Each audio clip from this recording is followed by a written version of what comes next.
The game stopped. Not paused.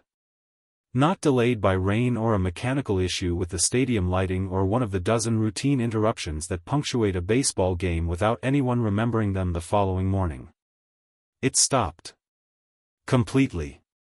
With players frozen in position on the field and managers standing at the top of their dugout steps and 40,000 people in the stands going from loud to quiet in the span of approximately 3 seconds as they processed the fact that something was happening that none of them had a framework for. The umpires gathered at the mound. All 4 of them.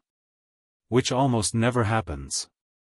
Which, in the specific visual grammar of a baseball game, means something serious enough that the normal distribution of officiating responsibility has been suspended and every available authority has converged on a single point. 10 minutes. The game was suspended for 10 minutes. And at the center of all of it, standing near first base with an expression that nobody in that stadium had ever seen on his face before, was Shohei Ohtani. Being told to take off his uniform.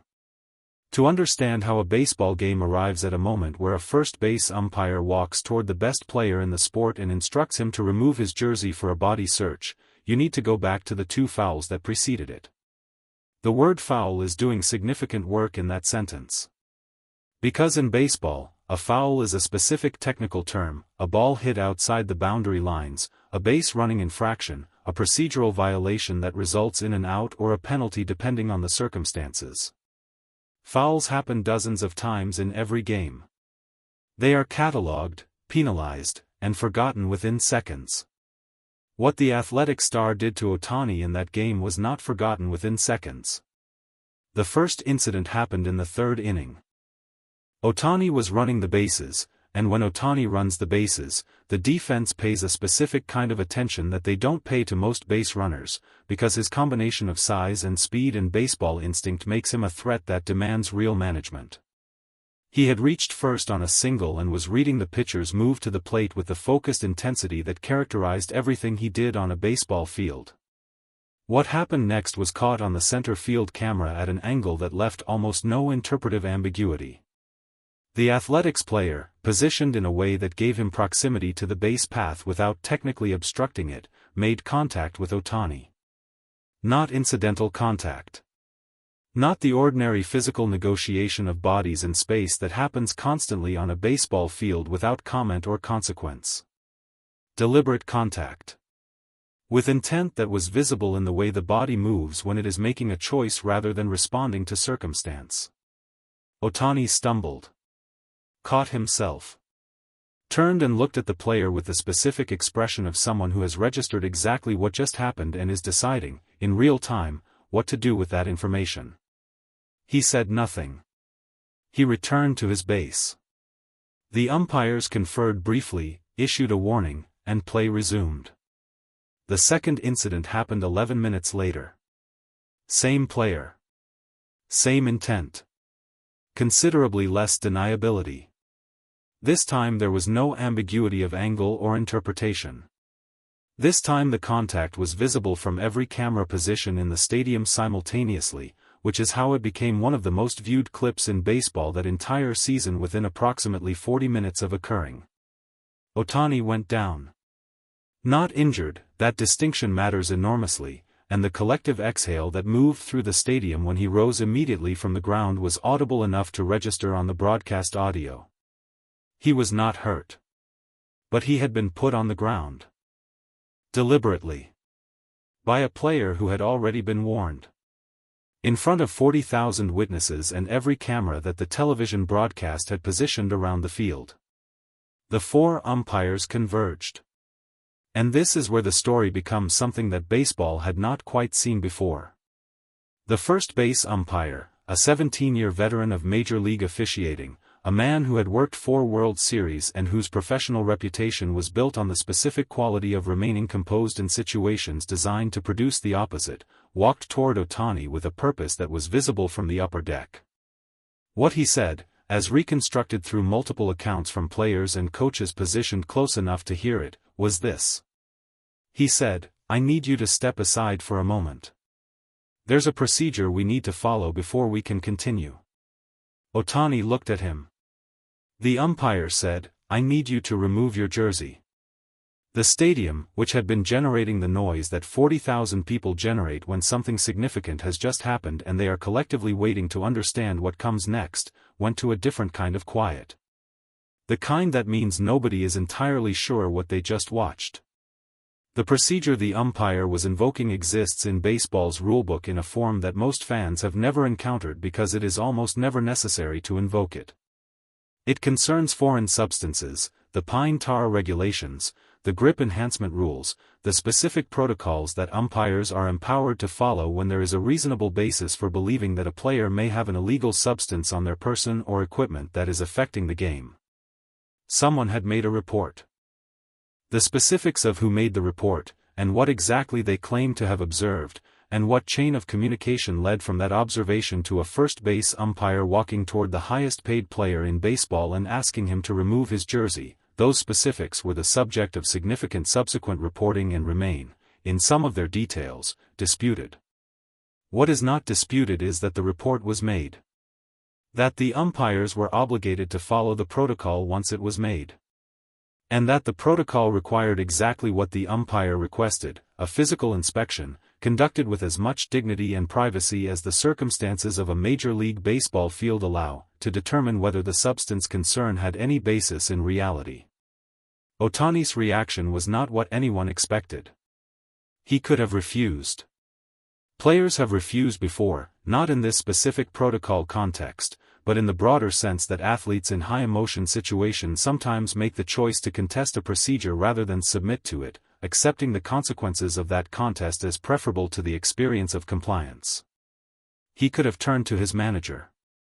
He could have looked to the dugout for guidance. He could have used the 10-minute suspension of the game to allow the organizational and legal machinery that surrounds a player of his stature to insert itself into the situation before he was required to respond to it personally. He didn't do any of those things. He looked at the umpire for a moment. Then he nodded. And he removed his jersey. The search took less than 4 minutes. Several umpires were present. The process was conducted in as enclosed a space as the first base line affords, which is to say, not very enclosed at all, but with the physical arrangement of bodies that represented the maximum privacy available in that setting. Nothing was found. The umpire, to his credit, communicated the result clearly and immediately to all parties. He turned to the field. He signaled to his colleagues. And he said, loudly enough that the players nearest to the situation could hear it. Nothing. Play ball. Ohtani put his jersey back on. He did it with the same deliberate, unhurried quality that he brings to most of what he does on a baseball field, not performing calm, not manufacturing composure for the cameras that were trained on him from every direction, but actually calm. Actually composed. In the way of someone who understood exactly what had just been asked of him and had decided, in the moment the request was made, that the correct response was cooperation. He walked back to his position. And then the athletics manager came out of the dugout. This is the part of the story that generated the most subsequent debate. Because what the athletics manager did next, what he said, directly and in person, to Ohtani on a baseball field in front of 40,000 people immediately after a 10-minute suspension caused by one of his own players, was not something that managing convention or professional norms would have predicted. He crossed the field. Not to speak to the umpires. Not to dispute the permanent ban that had just been issued to his player, a ban that, for a second offense of deliberate physical contact after a warning, carried the weight that such bans carry and would be the subject of a league review within 24 hours. He crossed the field to speak to Ohtani. Directly. Without an intermediary. Without the protective buffer of official channels or organizational language. He stopped in front of Ohtani and said, according to 3 separate accounts from people positioned within hearing distance. He said, that was wrong. What he did was wrong. And I want you to hear that from me directly. Not from a statement. Not from a representative. From me. Right now. In this moment. I'm sorry it happened on our side. Ohtani looked at him. The stadium was still quiet enough that the television microphones picked up fragments of what was said without being able to capture all of it. What they captured clearly was Ohtani's response. He said, "I appreciate that." 3 words. And then he extended his hand. The handshake lasted approximately 2 seconds.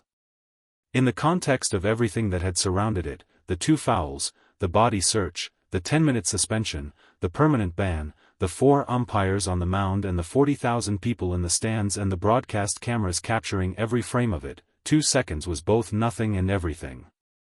It was the moment that, more than any other in those 10 suspended minutes, told you something true about who Shohei Ohtani is. Not the compliance with the jersey removal, though that told you something. Not the composure during a procedure that would have provoked most athletes to a very different kind of response, though that told you something too.